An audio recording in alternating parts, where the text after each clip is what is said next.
some of the stuff we were about to get into is really looking at historical trauma and unresolved grief and kind of the roles that that plays in our lack of breastfeeding in many of our communities. So I thought I would kind of start from there, but just be able to go a little more in depth into it. You know, oftentimes when we talk about breastfeeding and we talk about the barriers to breastfeeding, we talk about things like poverty, lack of education, lack of support, you know, all of that kind of stuff, which is very true. Those things absolutely play a role in our breastfeeding rates. You know, as far as poverty goes, it does take a lot to breastfeed sometimes, right? Especially when we have problems. It's not something that's totally free. And I said yesterday at my talk yesterday that, you know, when we use the term like talk about breastfeeding as being free, it's really only free if we completely devalue the time and effort that women put into their work, right? And if we say that your work of feeding our babies and mothering our babies and doing everything is not worth any money, then sure, breastfeeding's free, right?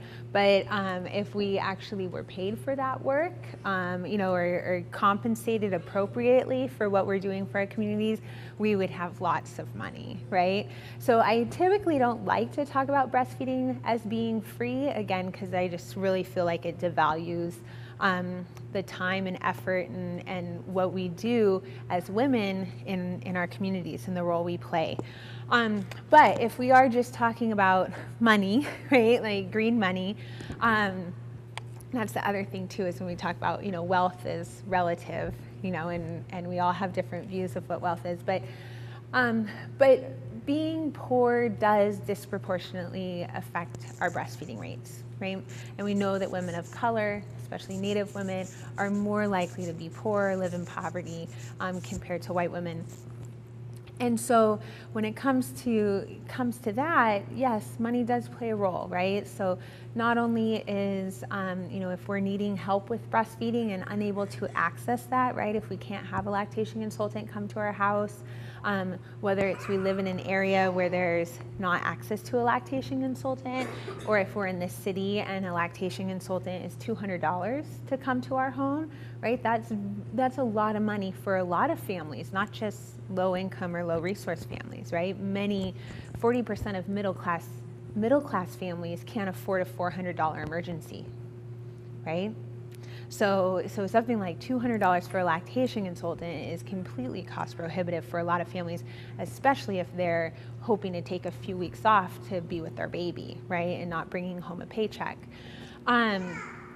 We also know that 25% of women return to work 2 weeks postpartum or less, right?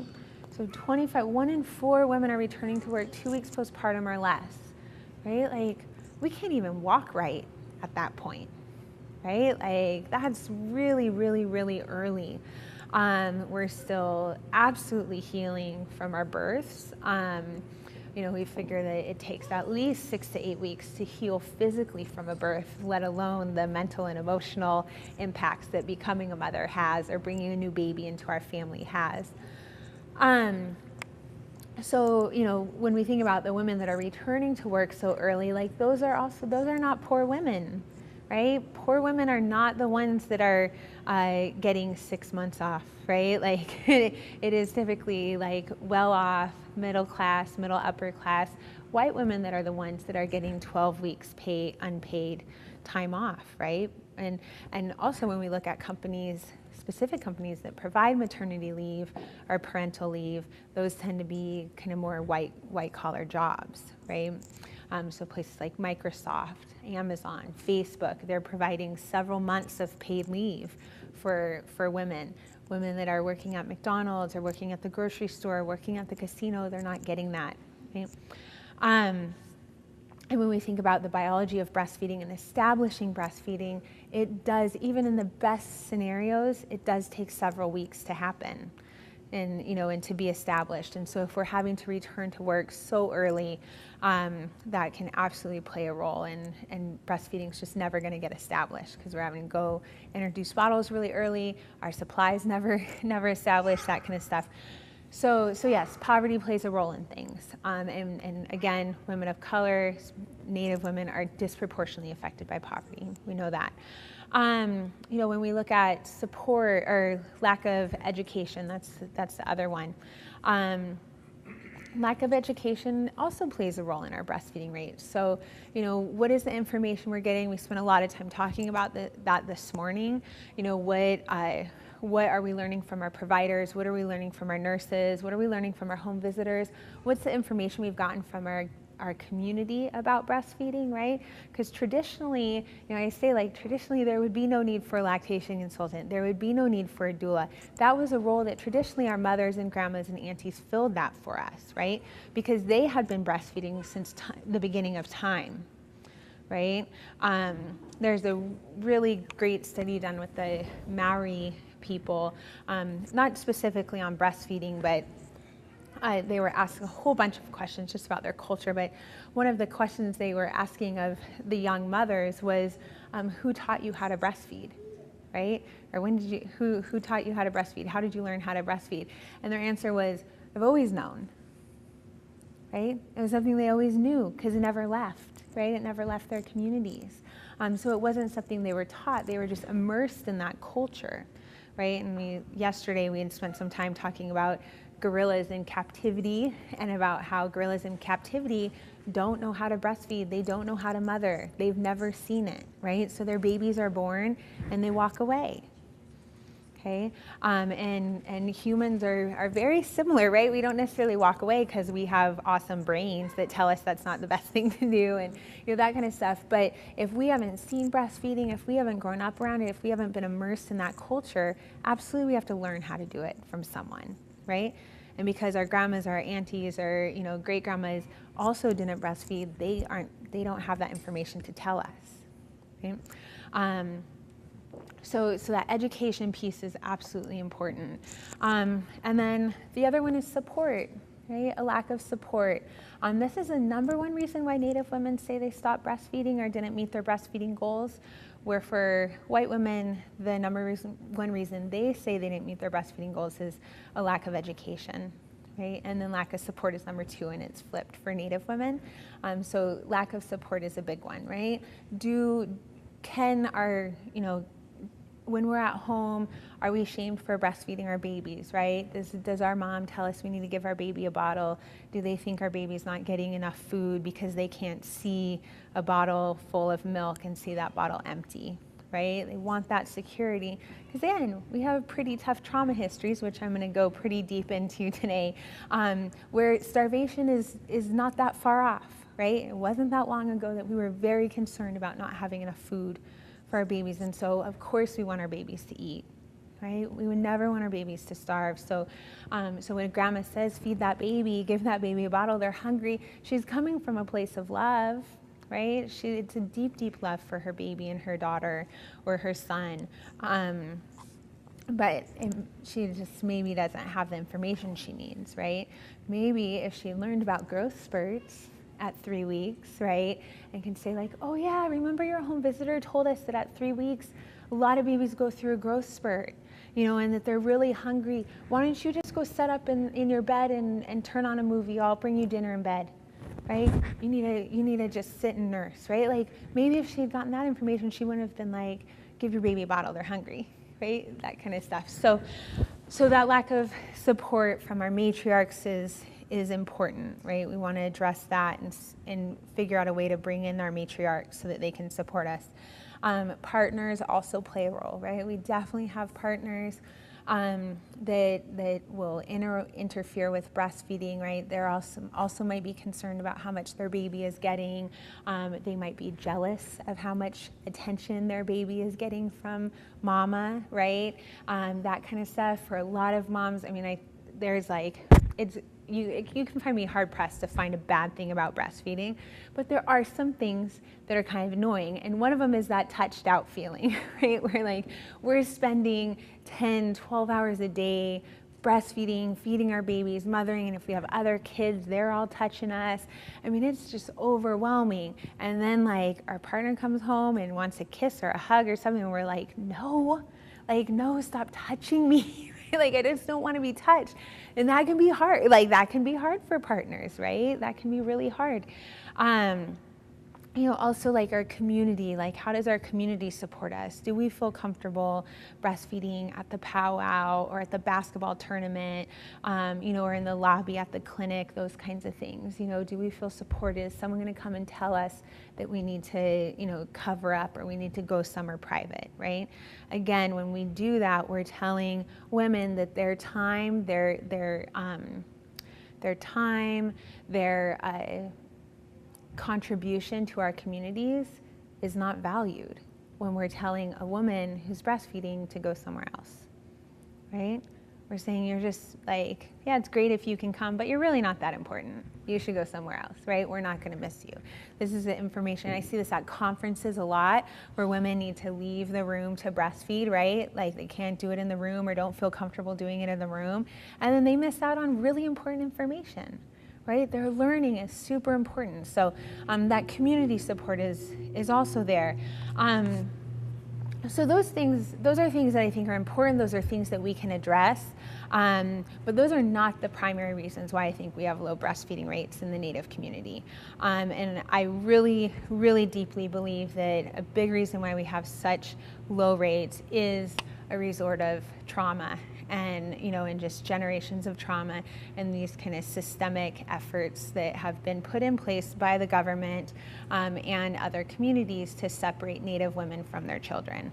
And so that's what we're going to talk about today.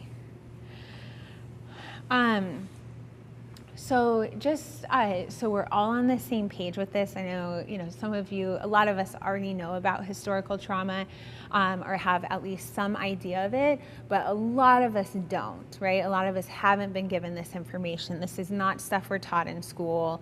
It's not, anything like that. And so this really is stuff that a lot of times we have to actively go and search out. Some tribes and communities are doing a really good job of addressing historical trauma, but we're not necessarily doing a good job of talking about historical trauma in the context of parenting, right? We talk about it in the context of substance abuse, drug abuse, maybe domestic violence.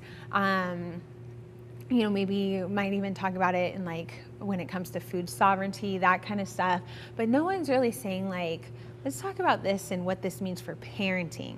Right, and being really good parents, and so that's often missed. So I'm just going to read our definition. So historical trauma is the cumulative emotional and psychological wounding over the lifespan and across generations, emanating from massive group trauma. Okay, so this was first kind of documented in Holocaust survivors. What the researchers found is that there was, these folks that had survived the Holocaust. They had moved to the United States, to South America, to other parts of Europe, right? And they were having a lot of challenges, right? And rightly so. They were experiencing high rates of depression and anxiety, massive survivor's guilt, right? They were having flashbacks, nightmares. It was PTSD, right? They were absolutely having these PTSD experiences. And then, one of the things, so Rachel Yehuda is one of my favorite researchers that's really looked into this, and she's the daughter of Holocaust survivors. And she was doing some work with veterans with PTSD and started, kind of looking at the community she grew up in with Holocaust survivors. And there was a couple things that she had noticed that was similar to kind of veterans, right? One is that her parents who were Holocaust survivors just hung out with Holocaust survivors, right? They did not want to be friends with or hang out with or communicate with or anything like that with people outside of that community, right? There was massive trust issues, and rightly so. You're in a new area, you just came from this terrible, terrible experience, like you don't know who's safe, right? You don't know who's gonna have your best interest at heart, that kind of stuff. So she was just hanging out with Holocaust survivors, or her parents were just hanging out with Holocaust survivors. So she noticed that. The other thing that she noticed is that, you know, for the survivors, like when they would get together at community events, things like that, they would all end up at a table together, right? All the elders would end up at the table together, which is a familiar scene for a lot of us in our community. And it didn't matter how happy the celebration was, they would always start talking about the Holocaust, right? And that's something too, like we see a lot of just very, very like normal sharing of pretty traumatic experiences, right? So everyone getting together, talking about, you know, talking about the boarding school, talking about the old days, talking about these things, right? Just really unable to move on from that experience. And so she had noticed that among her, her parents and her parents' peers. When she talked to them about, you know, getting therapy, because that's what she was doing with these veterans, right, and getting therapy for their PTSD, she'd asked them, like, have you ever thought about getting therapy? Is this something you've ever been interested in doing? And her answer was, their answers were always no. And when she asked why, they said, nobody would ever understand. Right? Nobody would ever understand what we went through. And it's pretty hard to understand what that would have been like, right? Even for those of us that come from communities that have had our own Holocaust, right? It's hard to imagine what that was like. And so she thought, like, let's open up a clinic, right? And we'll like serve these families. We'll staff our clinic with Jewish providers. A lot of us might be Holocaust survivors or second generation Holocaust survivors. And so they did, and right kind of day opened, the clinic opened, phone started ringing, and they were really surprised to get a lot of phone calls from the children of Holocaust survivors and the grandchildren of Holocaust survivors, because they were experiencing these high rates of, you know, depression, anxiety, the inability to move on from what their parents had gone through, massive guilt, right? And survivor's guilt was something that was really strong for them. And they were really surprised, right? And so then they, you know, really looked at, like, okay, this is something that we don't have to go through trauma for that trauma to, you know, like affect us at all, right? And the research absolutely backs that up, and we do pass it on, right? We do pass it on. And for many of our indigenous communities, which I'll get into more, you know, we have principles that say this, right? We have the 7th generation principle that says that what we experience, what we do, will affect the 7 generations that come after us, right? But what we forget is that what we experience has been, you know, we're being affected by the 7 generations that came before us, right? And we often don't talk about that, right? We just think about our impact for the future. But we have to remember that in indigenous communities, time is not linear, right? Time is cyclical, okay? It doesn't just go forward from where we are today. We're absolutely affected by what came before us, right? And what I truly believe is that what we do can affect and heal the generations that came before us too. So yes, absolutely, like, women should have a choice, right? They should have a choice. What the problem is, and what we find, and I don't think this is probably the case with you guys considering how the outcome happened, but what is generally happening around places is that women aren't given information, right? So they think they're making a choice to do something, yet they were never told why breastfeeding is good, right? Why it's important. And really what families need to have is they need to have the information to make an informed choice, right? And women that choose to formula feed given the information about breast milk are very confident in their decision, right? Like, those women are like, they feel very good about their decision. They are secure in their decision. They do not feel guilty. They're cool, right? Because they made an informed choice. it's the women, a whole bunch of women that are not given the information they need, and then they learn that, like, had they breastfed their baby, maybe they wouldn't have asthma, right? Then they learn that had they breastfed their baby, maybe they wouldn't have died of SIDS. Had they learned, like those kinds of things. And those are the moms that, like, I really want to focus on. So yes, like, giving the information is important, right? And that's how it is. And then the second part of that is that then we need to provide the support for women to be successful, right? That's the other piece. So just giving the information and promoting it, yet not the tools to be successful, sets them up, right? That's where the setup occurs.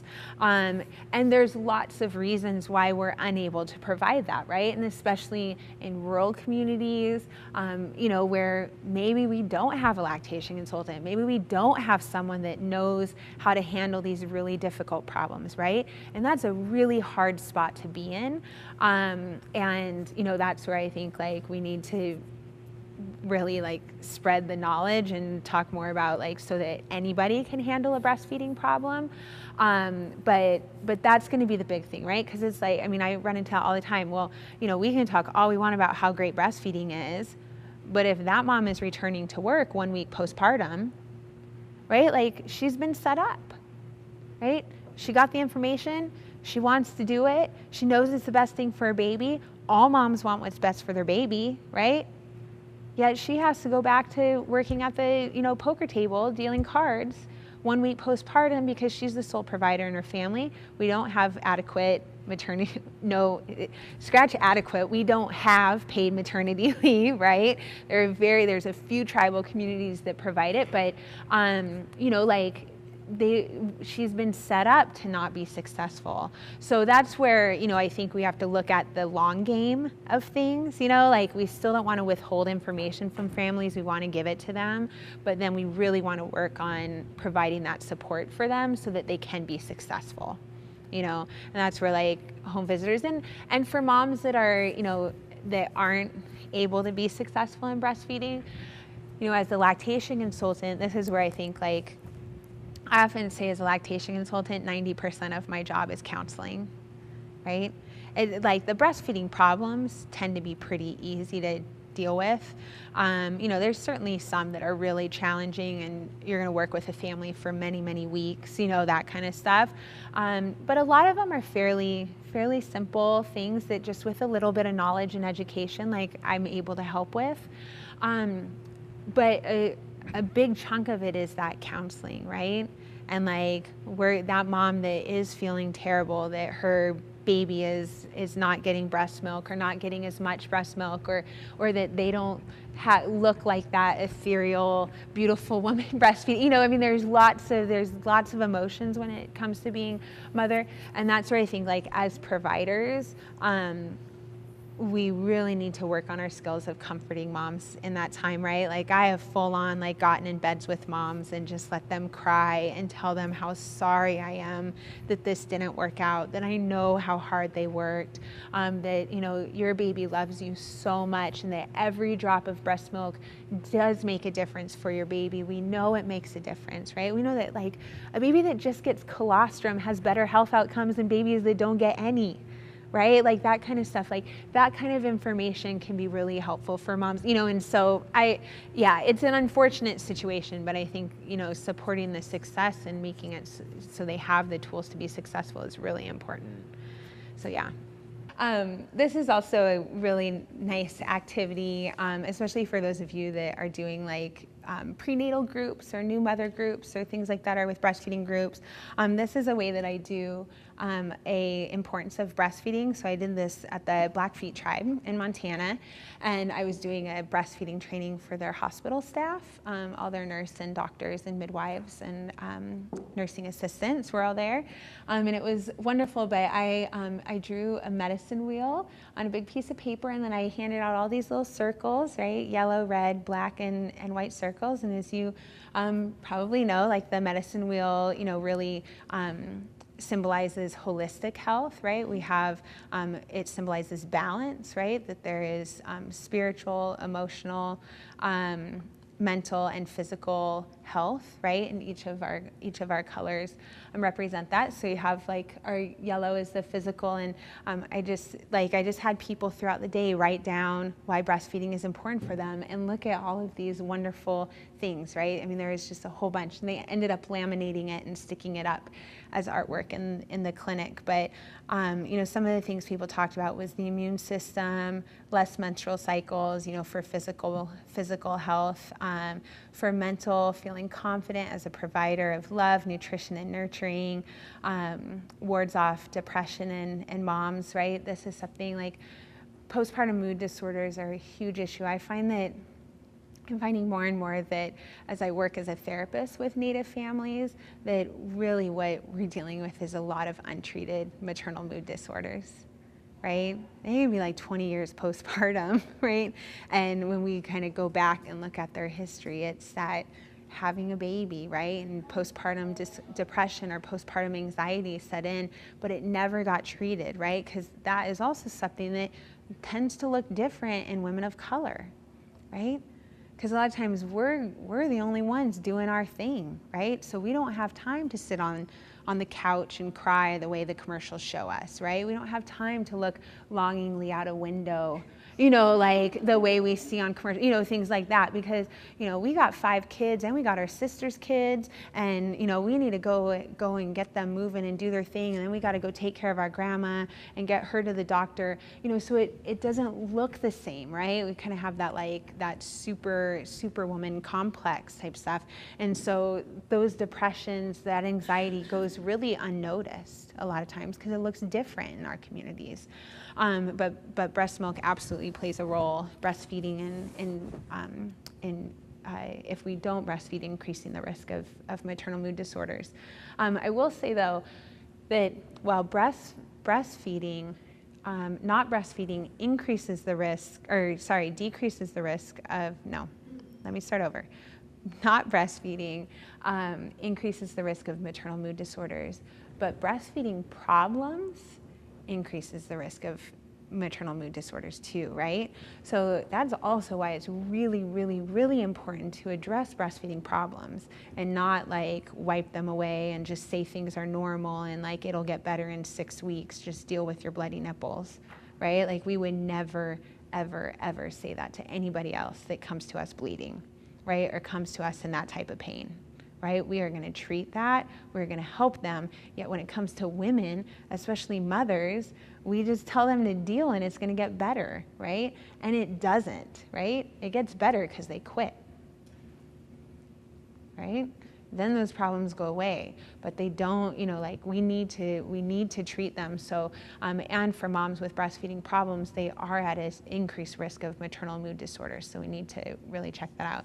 And then emotionally, you know, our emotional importance of breastfeeding is secure babies.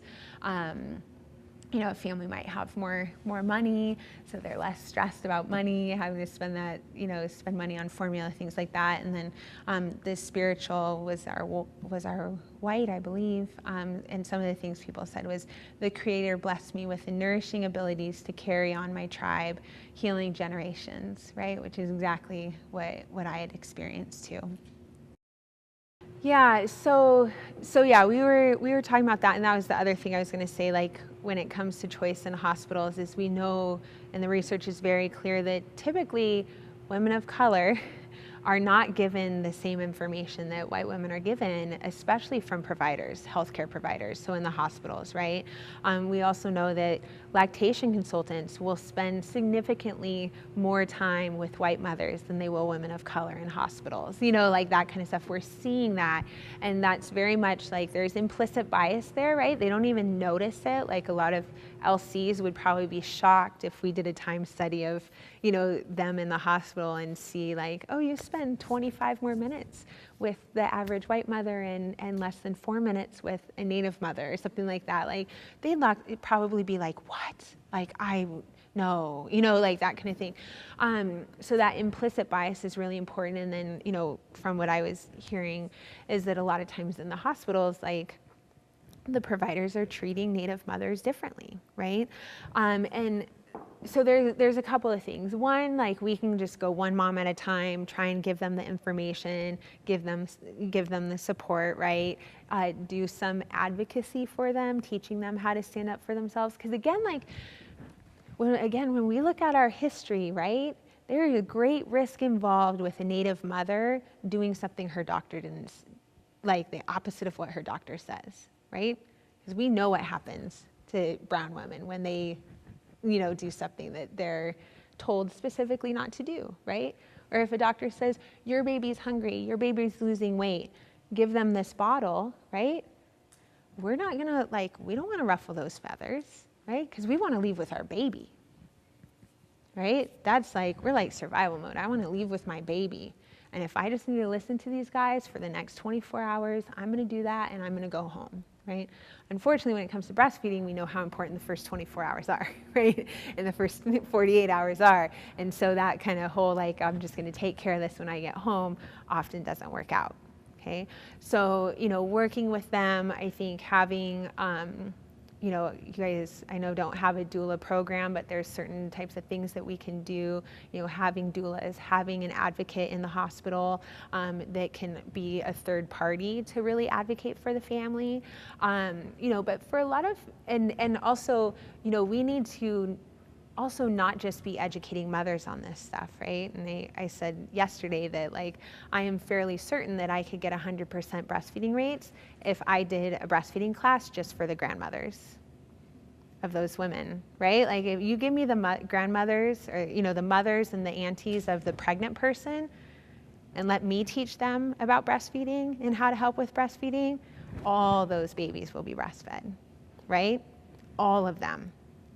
Guarantee it. And so when we're doing, especially home visiting, when we're doing this stuff, let's make sure that we're including the matriarchs in that family in that education. Let's make sure we're including the partners in that education, whoever might be touching that baby, so that when they're at the hospital and grandma's sitting in the corner knitting, for her new grandbaby, and that doctor comes in and is your baby's down 4%, and we really think you need to give this bottle. I'm going to leave this here. Please feed it to your baby. She can say, well, we were told that less than 10% is well within normal. And, we think that it's really important that she get colostrum. And so you can go ahead and leave that there. We'll think about it, or something like that. Right? And a grandma saying that, an elder saying that, even the lamest doctor ever is just going to be okay. Right? We're going to walk out, right? So that kind of stuff. So we need to include other people in this education so that they can advocate for their mama and baby, right? So that can help.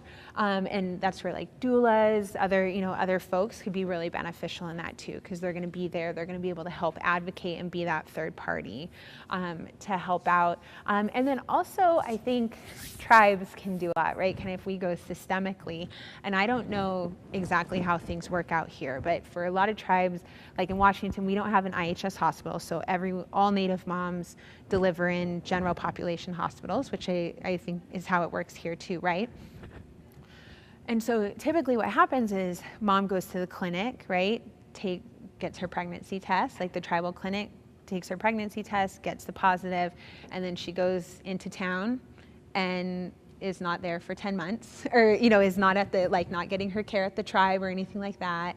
And then, they come back with a newborn baby for pediatrics, not breastfeeding, right? Is that kind of, or do you guys do prenatal care too? And I know that you're from different tribal communities. So one of the things that I work with tribes on doing is being active participants in the healthcare of their citizens, right? These are our future citizens as tribes. And so if you are if your clinic is referring your moms and babies to the same 3 doctors for the last 30 years, right? And every single one of your babies comes back not being breastfed, not being cared for, some sort, why are we sending our babies there, right? Why are we doing it? Just because they delivered you? Right? That kind of stuff, which is what a lot of tribes do. I've worked with tribes on creating a MOU with the hospital, right? Of that, like, hey, when you have our citizens in your hospital, we have these expectations, right? And we all know, like in healthcare, that you know, nurses, like they know that certain doctors, oh, this doctor likes his surgical tools set up this way. This doctor doesn't like this thing, you know, like this, and you know, or the doctor likes their baby set up this way for their newborn exams, right? People know that. Why is it so unheard of that a hospital knows that when they get Ojibwe babies, that they're expected to be treated a certain way, right? That they're expected to come back breastfeeding, you know, that kind of stuff. And so opening up that communication and having, you know, a real, like a government to agency communication of like, these are our citizens, right? We are trusting you with them. We want this to be a partnership, but we are finding that our citizens are not coming back the way we expect them to be, right? Yeah, no, I mean, and it's so true. And that's where I think like this information, you know, that I presented today can be so nice for people, because I'm like, it may not change our outcomes, but what it can change is it can inform us as providers and understanding where, you know, like exactly what you're saying, right? A tribe saying like, we've tripled our population since 1980, right? We might have a poverty rate of over 80%. We might have, you know, like that kind of stuff. But there's a reason why that is a source of pride, right? And if we can understand the reason for that and where that comes from, then I think we as providers can be more be more empathetic, insensitive, absolutely. Like that's going to be the big thing, right? We still might have these other things of like, well, you know, that's great, but that's not where we need to come from, right? We need to understand like this is where they're coming from. There is absolutely a reason to be proud and happy that a tribe is growing like that, given the history, right? And we can just be a little more understanding then from that point on.